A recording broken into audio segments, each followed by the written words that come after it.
बिस्मिल्लाहिर्रहमानिर्रहीम। अस्सलाम वालेकुम डियर फ्रेंड्स। हम लोग छुट्टियों से पहले लास्ट टाइम जब मैं लेक्चर कवर किया था, वो हम लोगों ने जो है ना वो प्रोजेक्ट कॉस्ट ड्यूरेशन ग्राफ के बारे में डिस्कशन की थी। तो इसमें जो है ना वो हम लोग ने डिस्कशन ये की थी कि हमारे पास जो है ना किस तरह आपने जो है वो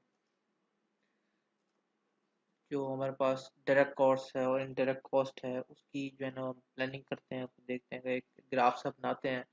में हमारे पास एक डायरेक्ट कॉस्ट आ रही है जो कि आहिस्ता आहिस्ता जो है ना वो कम होती जाती है, और जो इनडायरेक्ट कॉस्ट है वो आहिस्ता आहिस्ता हमारे पास बढ़ती जाती है। और यहाँ पे एक हमने एक पॉइंट भी डिस्कस किया था जो कि ऑप्टिमम कॉस्ट पॉइंट जिसको हम कहते हैं, कि जहाँ पे आपके पास सबसे जो है ना वो लो कॉस्ट होती है, ठीक है, और ड्यूरेशन आपके पास जो है ना वो पीक पर होता है इसका।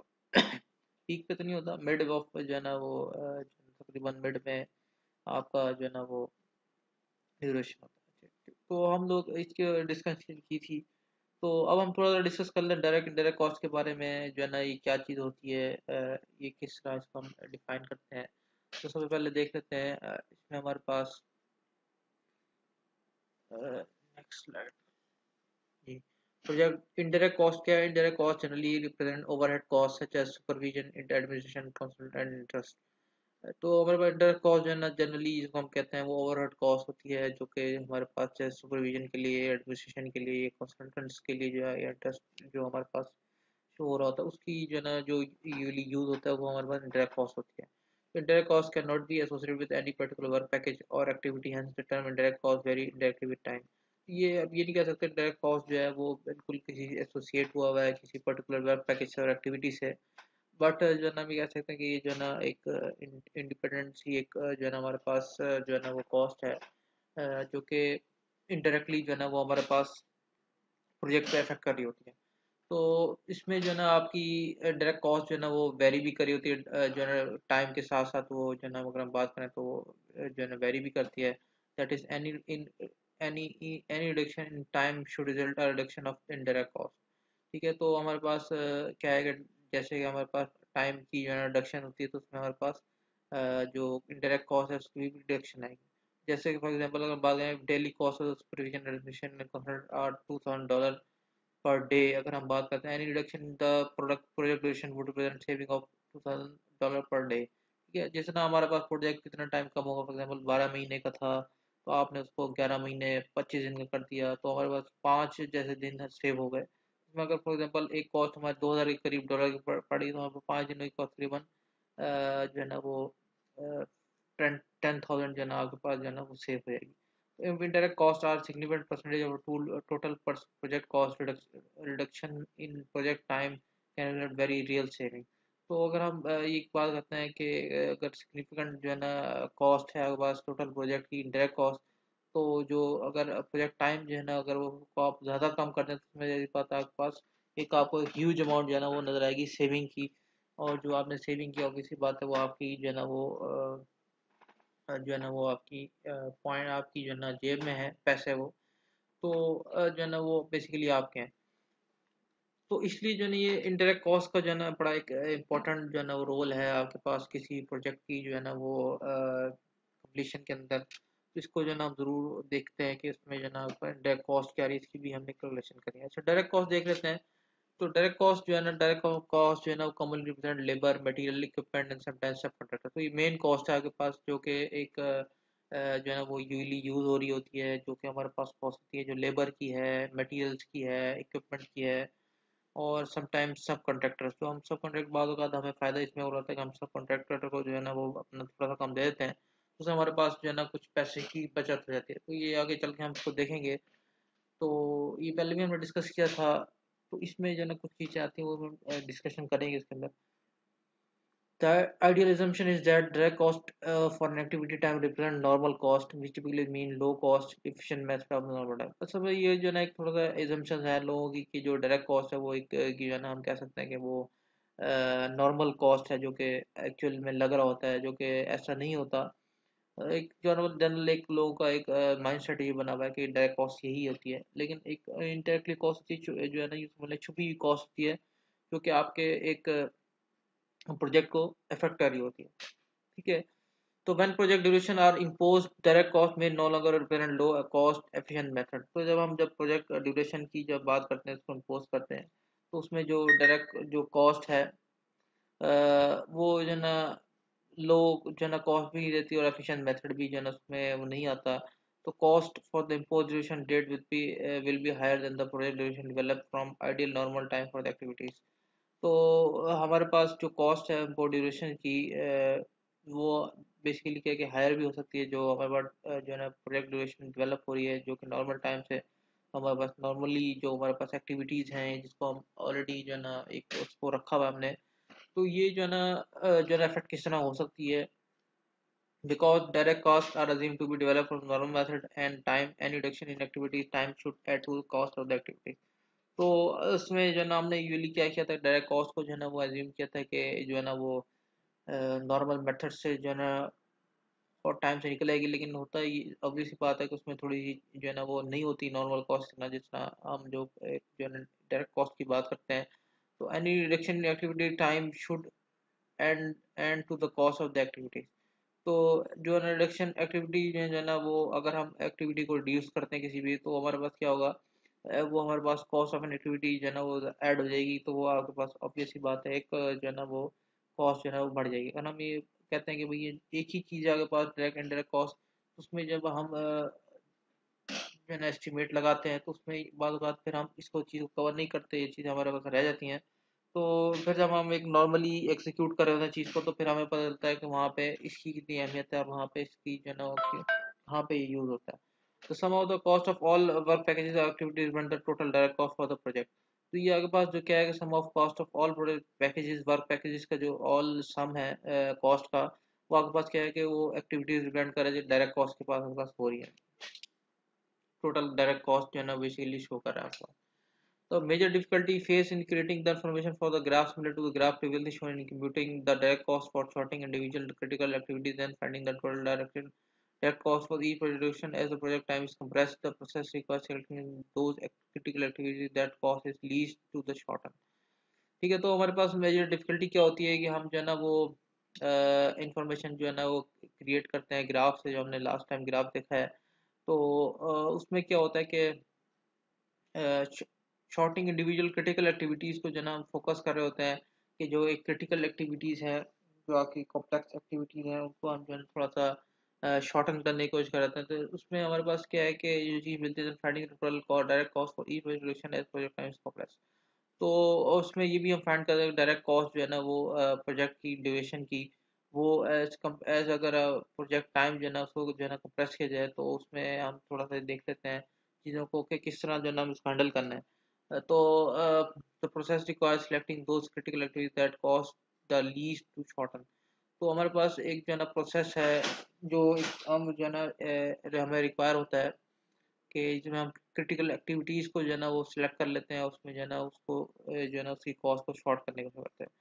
तो the graph implies that there is always an optimum time point. तो इसमें अगर हम थोड़ा सा देखें ग्राफ, हमने जो लास्ट हमने ग्राफ किया था, कि यहाँ पे हमने एक ऑप्टिमम कॉस्ट टाइम जो है ना ये हमें मिलता है, जहाँ पे आपके पास लीस्ट जो है ना वो पूरी जो आपके पास टाइम ड्यूरेशन है, उसमें एक पॉइंट लीस्ट पॉइंट आता है।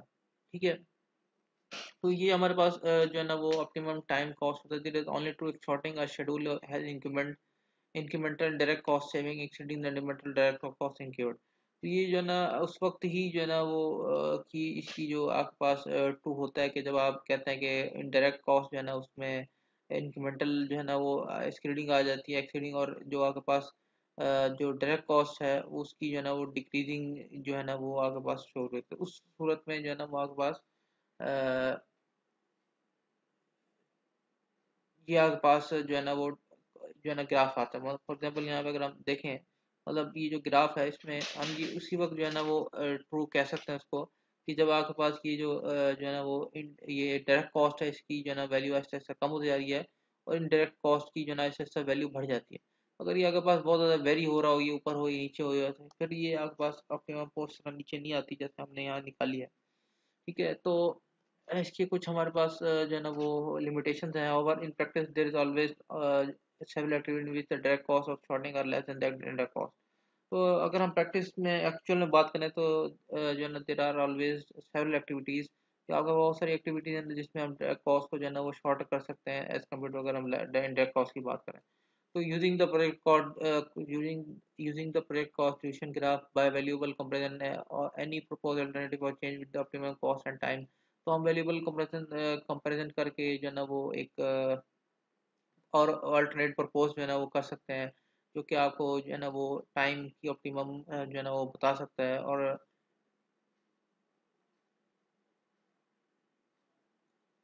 कॉस्ट की जो हमारे पास एक चेंजिंग है उसके अंदर थोड़ा सा हम उसको डिस्कस करते हैं। More importantly the creation of such a graph keep the importance of indirect cost for in the forefront of the decision making. तो जो है ना इस ग्राफ से जो है ना हम एक जो है ना वो भी बात करते हैं कि डिसीजन मेकिंग में हमें थोड़ा सा इजी आसानी हो जाती है। इसमें indirect cost frequently forgotten in the field of in when the pressure of fraction is tense. तो इंडायरेक्ट कॉस्ट जो है ना होता है कि कभी कभार हम उसको जो है ना भूल जाते हैं बहुत, तो इन चीज़ों को तो ये जो है ना हमें इसको जो है ना भूलना नहीं है। Creating the graph in the pre project planning phase without an impose duration the first choice because the normal time is more meaningful. तो हमारे पास क्या है कि जो ग्राफ है जो हम जो ग्राफ को क्रिएट कर रहे हैं प्री प्लानिंग प्रोजेक्ट फेज पे, तो उसमें जो है ना इम्पोज ड्यूरेशन जो अगर हमने वो जो हमारे पास वो फर्स्ट चॉइस है because normal time is more meaningful, हमारे पास नॉर्मल टाइम वो मोर मीनिंगफुल है। तो creating the graph is the project planning phase with the imposed duration is less desirable because the normal time is made to fit the imposed date and probably low cost। तो हमारे पास जो इसमें आपके पास जो graph है अगर हम वो प्रोडक्ट फिलिंग फेज में बनाते हैं तो उसमें हमारे पास इम्पोज ड्यूरेशन जो है ना वो के दौरान में, और वो बेसिकली लेस डिजायरेबल है बिकॉज के हमारे पास नॉर्मल टाइम जो है ना वो is made to fit the impose date and probably not low cost. ठीक है, तो उसमें हमने क्या है कि जो हमारे पास हमारे पास जो एक फिक्स जो इम्पोज डेट है उसको जो है ना हम अगर देखते हैं तो हमारे पास जो है ना उसको प्रॉब्ली एग्जीक्यूट करना जो है ना मुश्किल होता है इसमें जो है, इसलिए वजह से हमारे पास कुछ कॉस्ट जो है ना वो थोड़ी सी इस तरह हमारे पास मुश्किल होती है। तो creating the graph after the project has started is least desirable because some alternative may be ruled out of the decision process. तो जो है ना जब हम बात करते हैं कि ग्राफ को जो है ना हम जो है ना उस वक्त बनाना शुरू करें जब एक हम प्रोजेक्ट को जो है ना वो स्टार्ट कर चुके हैं, तो वो हमारे पास लीस्ट जो है ना डिजायरेबल होता है, मतलब वो हमारे पास इतनी जो है ना वो उसको जो है ना पसंद नहीं किया जाता बिकॉज के सम अल्टरनेटिव में मे be ruled out for the decision process. तो उसमें जो है ना जो कुछ अल्टरनेटिव हैं वो भी जो है ना वो बाहर निकल आ सकते हैं कि जब मतलब वो हमें उसको एग्जिट करना पड़ता है when there is decision process. ठीक है, तो इसलिए हम जो है ना कोशिश करते हैं कि हमने जो ग्राफ है उसको उस टाइम बनाना है जब आपके पास जो है ना जैसे हमने लास्ट में बात की कि जो है ना जब आपके पास जो है ना वो काफ़ी जो है ना आपके पास जो है ना टाइम होता है तो उसमें जो है ना हम थोड़ा सा फिर बाद में डिसीजन भी कुछ ले सकते हैं। तो ये आपके पास जो जो है ना ये थोड़ा सा मीनिंगफुल है, जैसे हमने इस केस में बात की थी जो प्री प्रोजेक्ट प्लानिंग है उसमें जो है ना हमने जो है ना उसको इस ग्राफ को जो है ना बनाना है। ठीक है, तो क्रैश टाइम जो है ना फिर आगे पास आता है कलेक्टिंग क्रैश टाइम। ये कुछ प्रैक्टिकल कंसिडरेशंस है उसको हम देखते हैं। Collecting crash time for even a moderate size project can be difficult and the meaning of the crash time is difficult to communicate. तो आपके पास क्या होता है कि क्रैश टाइम जो है ना वो एक किसी भी एक्टिविटी को जो है ना शॉर्ट करने के लिए जो है ना हम एक वो यूज़ करते हैं सर्टन जो है ना यहाँ पे लिखा what is meant when you define crash time as the shortest time that you can re realistically complete an activity, कि हम एक्चुअल में जो है ना उस कंप्लीट को जो है ना एक्टिविटी को कंप्लीट कर लें थोड़े टाइम के अंदर। तो आपके पास वो बात होगा उसको हम क्रैश टाइम का भी यूज़ करते हैं। Crash time is open to different interpretation और जजमेंट। तो आपके पास ये ओपन जो है ना वो होता है इंटरप्रिटेशन जजमेंट के लिए। Some estimator feel very uncomfortable providing crash time, तो उसमें जो एस्टिमेटर्स हैं वो क्रैश टाइम की जो यूँ समझ लें कि उसकी जो वो ड्यूरेशन बताना क्रैश टाइम का, तो वो बड़ा अनकंफर्टेबल सा होता है कि उसमें कुछ पता नहीं होता। ये यूँ समझ लें कि बहुत जल्दी भी हो सकता है, बहुत देर भी लगा सकता है। Regardless of comfort level accuracy of correction crash time and cost is finally rough at best and compared with the normal time and cost. तो ये हो सकता है कि जो है ना आपके पास जब हम कंफर्ट लेवल उस वक्त बात करेंगे इसको कि जब आपके पास एक्यूरेसी ऑफ क्रैश टाइम जो है ना वो और cost is frequently rough at best. तो जो आपके पास जो कॉस्ट है वो भी जो है ना रफ है, मतलब उसको में जो है ना वो हम उसको भी यूज़ कर सकते हैं जब हम उसको कंपेयर करते हैं नॉर्मल टाइम और कॉस्ट से। ठीक है, तो एक हमारे पास लिनियरिटी एजम्पशन होती है, ये भी एक हमारे पास एक प्रैक्टिकल जो है ना कंसिडरेशन में से आता है कि जब हम किसी बात करते हैं कि एक्टिविटी को कम करना है या कॉस्ट को जो है ना हमने कम करना है, because the accuracy of the complex activity time and cost is questionable, the concern of some theorists that the relation between cost and time is not linear but curvilinear in seldom is a concern of practice and manager। उसमें जो है ना मुख्तलिफ आपके पास यूँ समझ लें कि अब वो आती हैं, डिफरेंट अपॉर्चुनिटीज आती हैं, डिफरेंट जो है ना वो राय आती हैं कि वो जो आपके पास जो कॉस्ट एंड टाइम के जो एक ग्राफ बनता है वो लीनियर या नॉन लीनियर है, कर्वीलिनियर है, किस तरह का एक वो बनता है। तो एक्चुअल में वो क्या होता है, कर्वीलिनियर होता है। ठीक है, तो उसमें जो है ना आपको थोड़ा सा कंपैरिजन में आपको जो है ना वो लीनियर assumptions जो है ना वो एज्यूम कर लेने पड़ते हैं। Reasonable quick comparison can be made using the linear assumption। ठीक है, तो लीनियर assumption से आप क्विकली जो है ना वो एक थोड़ा सा जो है ना वो उस डिसीजन के लिए निकल लेते हैं, हम अप्रोच को इस्तेमाल करते हैं। तो simple approach is the etiquette of the most of project. तो जो सिंपल अप्रोच है वो क्या है कि एडुकेट जो है ना वो हम कर लें मोस्ट प्रोजेक्ट के साथ। There is real situation in which activity can not be carry single time in units. तो ये बड़ा एक रेयर सिचुएशन है जिसमें जो है ना वो एक जो crash in which activities can not B crashed by single time units. तो बहुत कम ही चांसेस होते हैं कि जो है ना उसमें आपके पास जो क्रैश टाइम है वो आपके पास हम उसका इस्तेमाल ना निकाल सके। इंस्टेड क्रैशिंग इज ऑल और नथिंग। तो ये क्रैशिंग क्या है कि आपके पास क्या है इसमें जो है ना, ये तो सब कुछ हो जाएगा या कुछ भी नहीं होगा। तो ये एक जो है ना वो एक ऐसी फॉर एग्जांपल जैसे अगर बात करते हैं activity A will take 10 days for say $1,000 कि आप जो है ना वो एक जो है ना वो लेते हैं, ए ने जो है ना 10 days लिए कि उसने इसने दिनों में जो है ना $1,000 में ये काम खत्म कर 10 दिनों में खत्म कर, और जो है ना एक और जो है ना अपॉर्चुनिटी हो सकती है, हम जो है ना डेज कम करते हैं लेकिन क्या है कॉस्ट आपके पास $1,500 के।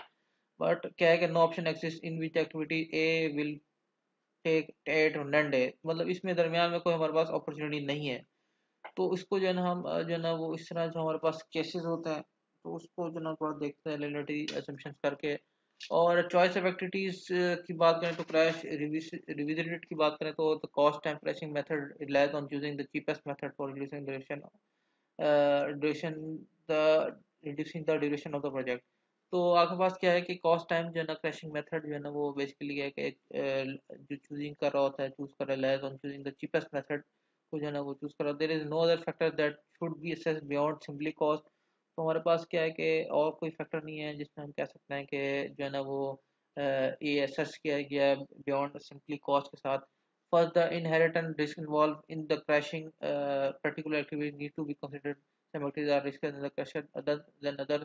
तो आपके पास कुछ जो है ना वो फैक्टर्स हैं, उसको जो है ना हम देख लेते हैं किस तरह जो है ना आपने क्रैश को जो है ना थोड़ा सा वो करना है। कि सबसे पहले आपके पास क्या है कि जो है ना वो द इनहेरेंट रिस्क इन्वॉल्व आगे बात obvious बात है कि एक जो है ना रिस्क इन्वॉल्व होता है क्रैशिंग की जो है ना पर्टिकुलर एक्टिविटीज के साथ। तो उसमें आपने देखना है कि जो है ना कुछ ऐसी एक्टिविटीज को जो है ना वो करना है, क्रैश करना है कि जो इसमें ज़्यादा रिस्क ना हो।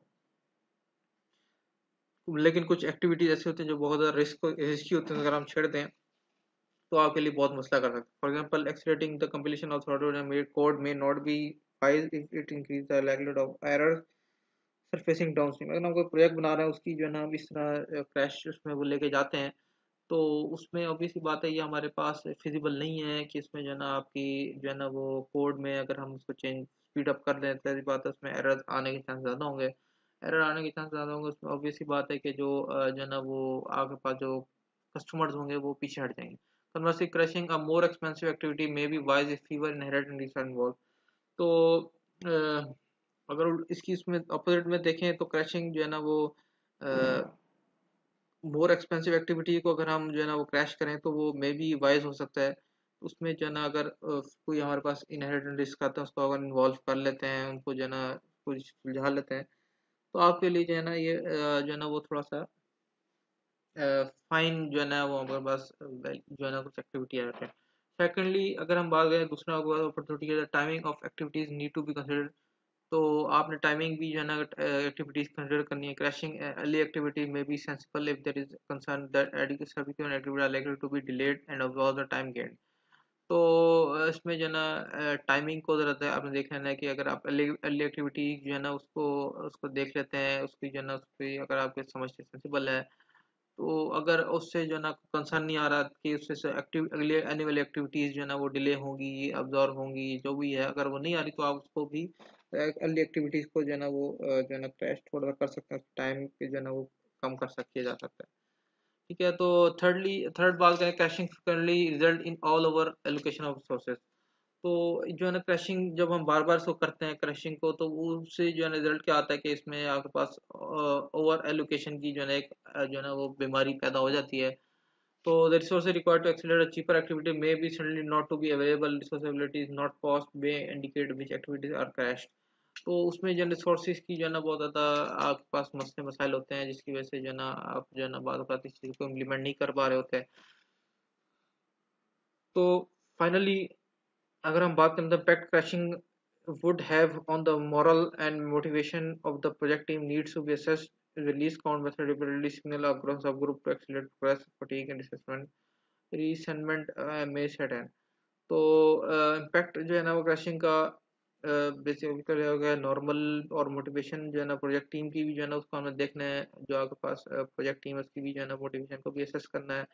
If the least cost method repeatedly signal subgroup to exceed progress fatigue and assessment में सेट है। तो अगर आपके पास जो है ना रिपीटेडली जो है ना सिग्नल आते हैं सब ग्रुप को एक्सीलरेट करें आप प्रोग्रेस, तो उसमें क्या होगा, फटीग और रिसेंटमेंट भी जो है ना वहाँ के एम्प्लॉयज के अंदर आ जाएगी। कन्वर्सली फजाम की जवाब दे दूँ मैं जरा। जी, तो इसमें आपके पास क्या है कि हम जो है ना वो इसमें देखते हैं कि जो आपके पास जो है ना वो जो है ना आपके पास जो टीम होती है उसमें भी जो है ना फटीग आ जाती है, रिसेंटमेंट आ जाती है। If overtime pays involve other team members may resent not have access to the to this benefit। उसमें अगर हम जो है ना वो ओवर टाइम के जो है ना वो इन्वॉल्व कर देते हैं, तो उसमें हो सकता है कि जो आपके पास जो अदर मेंबर्स हैं वो जो है ना उसको जो है ना चीज़ को हैंडल कर लें। तो conversely the situation can lead to tension within the entire project team। तो उसमें जो है ना प्रोजेक्ट टीम की जो आपके पास अगर हम जो है ना वो जो इस तरह की सिचुएशन आती है इसमें जो है ना आपको इस टेंशन को जो है ना हैंडल करना पड़ता है। कुछ project manager gauge the response that crashing activity will not have no entire project team. तो इसमें थोड़ा सा देखना पड़ता है, इस जो कुछ गुड प्रोजेक्ट मैनेजर होता है वो रिस्पांस को जो है ना गेज उसका जो है ना वो करते हैं, गेज करते हैं, उसको चेक करते हैं कि जो आपके पास क्रैशिंग एक्टिविटी है उस पर क्या उसकी जो एंटायर प्रोजेक्ट टीम उस पर क्या उसके असरात आ रहे हैं। तो ये थोड़ी सी आपको चीज़ें देखनी पड़ती हैं, उसके बाद जो है ना आप इसको क्रैशिंग एक्टिविटीज़ को जो है ना इन्वॉल्व करते हैं। ठीक है, तो इन टुडे फास्ट पेस्ड प्रोजेक्ट तो ये आपके पास जो नेक्स्ट टॉपिक है, नेक्स्ट अगर बात करें टुडेज फास्ट जो है ना अगर कॉस्ट इन्वॉल्व होती है, तो अगर नॉट जो है ना टाइम जो है ना इन्वॉल्व नहीं होता, तो क्या आपके पास ये इशू बनता है कि नहीं बनता। In today fast paced world there appear to be a greater emphasis on getting thing done quickly. तो आपके पास क्या है कि बहुत ज़्यादा तरक्की याफ्ता मुल्क आजकल, जैसे हमारे यहाँ थोड़ा सी बहुत ज़्यादा इसको फोकस किया जाता है, तो उसमें देखा जाता है कि इसमें कितना एम्फेसिस हो रहा है, कितना जो है इफेक्ट हो रहा है। Organization always looking for ways to get thing done cheaply. तो आपके पास क्या होता है, ऑर्गेनाइजेशन जो है ना वो चीपली जो है ना सस्ता जो है ना काम करने की कोशिश कर रहे होते हैं। तो this is specially true for fix bid project where when project for margin is drive from the difference between the bid and actual cost of the project. तो इसमें जो है ना स्पेशली जो है ना ये फिक्स बिड प्रोजेक्ट है उसको जो है ना हम जो है ना इन चीज़ों को देखते हैं खास तौर पे। तो कि every dollar save is a dollar in of your pocket. तो आपके पास जो आप जो पैसे बचाते हैं वो बेसिकली क्या होता है कि वो आपके पॉकेट के लिए जो है ना वो आपका सेविंग होती है। तो sometime in order to secure a contract bid is are tied which put added pressure on the cost containment. तो आपके पास क्या होता है कि जो जो आप कॉन्ट्रैक्ट को सिक्योर करते हैं, बिड को जो है ना वो करते हैं, तो आपको जो है ना थोड़ा सा ये चीज़ें फेस करनी पड़ती हैं। क्या जब आप और चीज़ें जब आगे कंपटीशन में जब बात आ जाती है, तो इसलिए जो है ना आपको थोड़ा सा जो है ना वो कॉस्ट को जो है ना कंटेन करना पड़ता है, उसमें जो है चीज़ों को देखना पड़ता है। In other case there is financial incentive tied to cost containment. तो आपके पास जो है ना फाइनेंशियल इंसेंटिव भी जो है ना वो टाइड होते हैं कॉस्ट कंटेनमेंट में। Even in situation where cost is transfer to customer here is a pressure to reduce cost. तो आपके पास क्या होता है कि जो है ना वो आपने कॉस्ट को जो है ना रिड्यूस करना है किसी भी इसमें, तो आप जो है ना उसमें डिफरेंट अपॉर्चुनिटीज़ को इस्तेमाल कर लेते हैं। तो अगर तो आप ये नहीं करते, कॉस्ट ओवररन होता है, मेक जो है ना कस्टमर अनहैप्पी करता है, और जो है ना फ्यूचर बिजनेस की जो है ना जो है उसकी अपॉर्चुनिटी को भी डैमेज करता है। तो इसमें आपको थोड़ी सी कुछ करनी पड़ती हैं, ऐसी चीज़ें चेंज करनी पड़ती हैं, जिस फॉर एग्जांपल जो है ना अगर हम बात करते हैं कि उसको किस तरह हमने हैंडल करना है, तो उसमें आपके पास कुछ सिचुएशन है, जैसे for example reduce project scope है। तो आप क्या करते हैं कि थोड़ा सा जो है ना ये सारी वही चीज़ें लिखी हैं कि इसमें जो है ना आपने किस तरह जो है ना वो उसको चीज़ों को लेकर आना है, कि किस तरह जो है ना आपके पास जो है ना सिर्फ कॉस्ट इंपॉर्टेंट है, टाइम इंपॉर्टेंट नहीं है। तो तो इसमें जो है ना रिड्यूस प्रोजेक्ट स्कोप में क्या है कि आप स्केलिंग थोड़ा सा स्कोप को जो है ना प्रोजेक्ट को जो है ना वो थोड़ा सा कम कर लेते हैं। आप जो है ना जिससे जो है टाइम के गेन कर लेते हैं, और जो है ना आपके पास जो ओरिजिनली जो एक प्लान होता है उसको जो है ना थोड़ा सा आप उससे पीछे हट जाते हैं, जिससे जो है ना आप सिग्निफिकेंट सेविंग लेके आ सकते हैं। इस ना having owner take on more responsibility, तो reducing cost is identifying task that customer can do themselves. Customer इसमें क्या चीज़ कर सकता है, हम कोई चीज़ बना रहे हैं, फॉर एग्जांपल बाथरूम आप बना रहे हैं, रीमॉडल कर रहे हैं, तो उसमें होम ओनर को आप इन्वॉल्व करने से क्या आप जो है ना पेंट जो है ना खुद जो है ना उसको कर लें, instead of paying contractor. Contractor को देने के बजाय आप खुद इसको जो है हैंडल कर लें, तो ये जो है ना आपकी कॉस्ट बच सकती है। दूसरी बात होगा, जब वो कस्टमर देखता है कि कॉस्ट कम लग रही, तो वो उसको खुद हैंडल कर लेता है, वो राजी हो जाते हैं चीज़ों पे। आउटसोर्सिंग प्रोजेक्ट एक्टिविटीज और even the entire project, or when estimate exceed budget, it is not only makes sense to examine the scope but also research for cheaper ways to complete the project. Perhaps instead of relying on the internal resources, it would be more cost effective to outsourcing segment or even the entire project. इसमें कुछ हमारे पास कुछ जो है ना वो ऐसी जो है ना वो आते हैं, एक्टिविटीज आते हैं, उसको हम अगर आउटसोर्स कर दें तो आपकी जो है ना कुछ कॉस्ट भी बच सकती है। ठीक है, तो ये भी एक आपके पास इसका हल है। तो इसमें जो है ना फॉर एग्जांपल जैसे आपके पास प्रोजेक्ट सॉफ्टवेयर प्रोजेक्ट है, तो अमेरिकन फर्म जो है ना वो आउटसोर्स कर देती हैं इंडियन फर्म्स को। उसमें क्या है कि जो सैलरीज हैं सॉफ्टवेयर इंजीनियर की, 1/3 है अमेरिकन सॉफ्टवेयर इंजीनियर के। उसमें क्या है कि आपकी जो है ना कॉस्ट फंस जाती है बहुत ज़्यादा। तो have outsourcing mean you have less control over the project and will need have to clearly define our deliverables. लेकिन ये है कि आपको आउटसोर्सिंग करने में आपके पास कंट्रोल नहीं रहता प्रोजेक्ट का। तो इसमें भी थोड़ा सा आपने ये चीज़ों को देखना होता है। तो इसमें डिफाइंड डिलीवरेबल्स आपने इसको लेकर आने होते हैं। और जो आपके पास लास्ट चीज़ है वो ये है कि ब्रेनस्टॉर्मिंग कॉस्ट सेविंग ऑप्शंस आप जो है ना उसको जो है ना वो करते हैं। Just project team members can be a rich source of ideas for extension project activities. They can offer tangible ways for reducing project cost. तो आइडियाज जो है ना वो लेकर आए कि कौन कौन से जो है आइडियाज हो सकते हैं। For example, one project manager reported that his team was able to come up with over 75,000 worth of cost saving suggestion without jeopardizing, यानी without risking the scope of the project। तो ये एक जो है ना आपके पास जो है ना वो सेविंग का एक वो मिल रहा है कि आप इससे जो है इतनी सेविंग कर सकते हैं। तो विदाउट एनी रिस्क लेकर आगे, तो आप अपनी जो टीम है उनको भी जो है ना इसमें इन्वॉल्व करें, किस तरह जो है ना उस चीज़ को इन्वॉल्व कर सकते हैं, उससे भी बहुत ज़्यादा आपको बेनिफिट मिल जाता है। तो जैसे कि आपकी जो है ना वो एक जो है ना कॉस्ट, इसमें अगर हम ड्यूरेशन की बात करें, जैसे कि Chinese construction firm acts 57 story skyscraper in 19 days. तो 19 डेज के अंदर जो है ना वो ये स्काई स्क्रैपर जो है ना वो कंप्लीट हुआ प्रोजेक्ट उसमें। तो ये एक बहुत सारी इस तरह और भी इनकी जो है ना वो है आपके पास निशानी एक्टिविटीज़ हैं। तो उम्मीद है कि आपको ये लेक्चर समझ आया होगा। तो अगर अगेन कोई चीज़ नहीं समझ आती मुझसे पूछिएगा। अगले लेक्चर तक के लिए इजाज़त दीजिएगा। अस्सलाम वालेकुम।